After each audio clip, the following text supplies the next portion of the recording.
Finalzinho do ano, tem festança para cá, para lá, viagem, mas a gente também já se preocupa com o início de 2025. Quando chega a fatura, né? Das compras do Natal, das viagens do Ano Novo, dos passeios com a criançada nas férias, o material escolar das crianças, o IPVA do carro e por aí vai.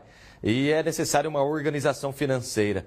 Hoje em dia, até por conta das compras pela internet, a gente compra muita coisa sem precisar, não é? Sem refletir tanto sobre a necessidade. É necessária uma organização financeira para não se enrolar lá na frente. A gente também é tentado a assinar serviços, né? Às vezes chega no celular, sem querer você clica lá e assina um serviço, começa a pagar mês a mês.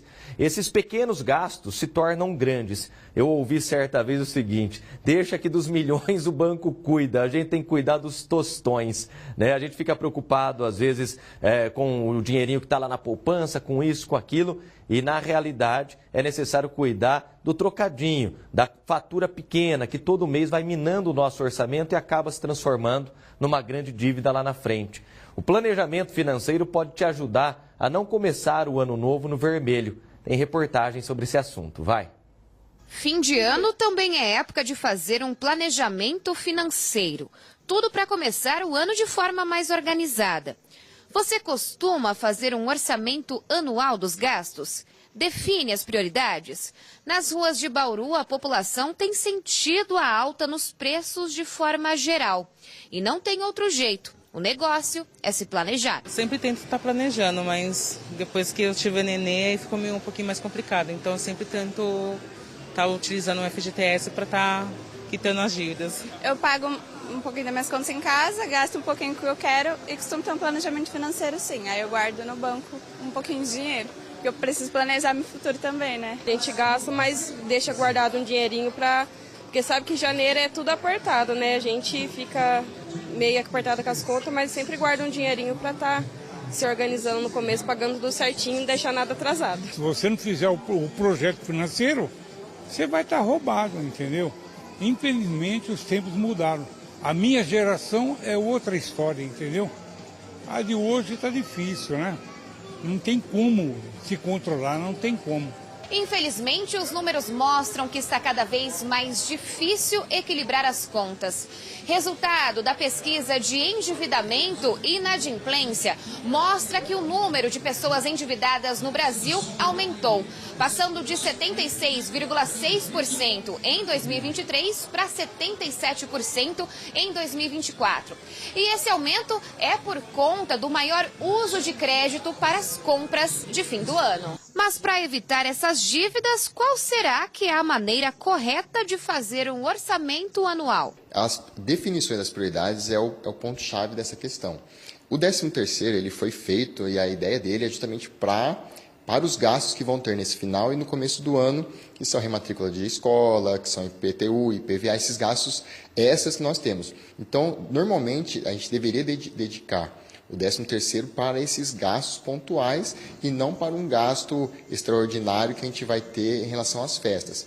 Então, assim, a dica é realmente utilizar esse 13º para essa finalidade, para que não comece o ano tendo esses gastos, mas não tendo recurso para cobrir esses gastos.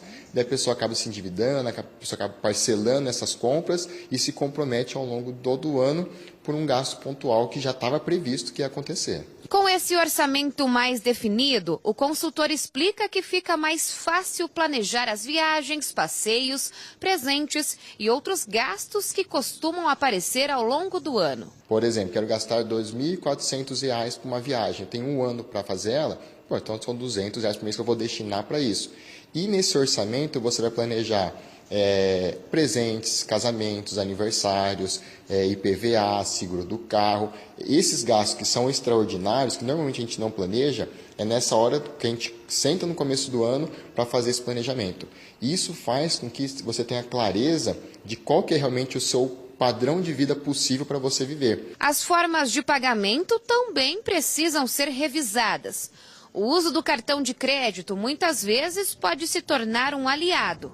Já em outras... Toda vez que você usa o cartão de crédito, você tem que entender que você está vendendo parte do seu futuro para ter algo hoje.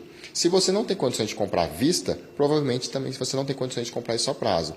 O que acontece muitas vezes é que quando a pessoa parcela muito no cartão, ela acaba engessando o seu orçamento futuro. Ela compromete algo que ela ainda vai receber. Manter a saúde financeira nem sempre é fácil, mas iniciar um planejamento já é um grande passo para começar o ano de forma mais tranquila. O planejamento financeiro, na verdade, ele não está ali para te restringir.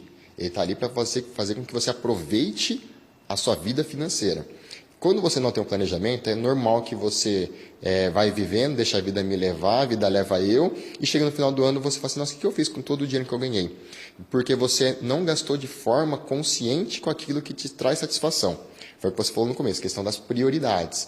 Quando você define, não, eu quero gastar dinheiro fazendo essa viagem, comprando esse bem, tendo essa experiência, você garante que isso vai acontecer. Então, quem faz planejamento pode ter a sensação que o seu padrão diminuiu, mas pode ter certeza que a sua qualidade de vida aumentou no final.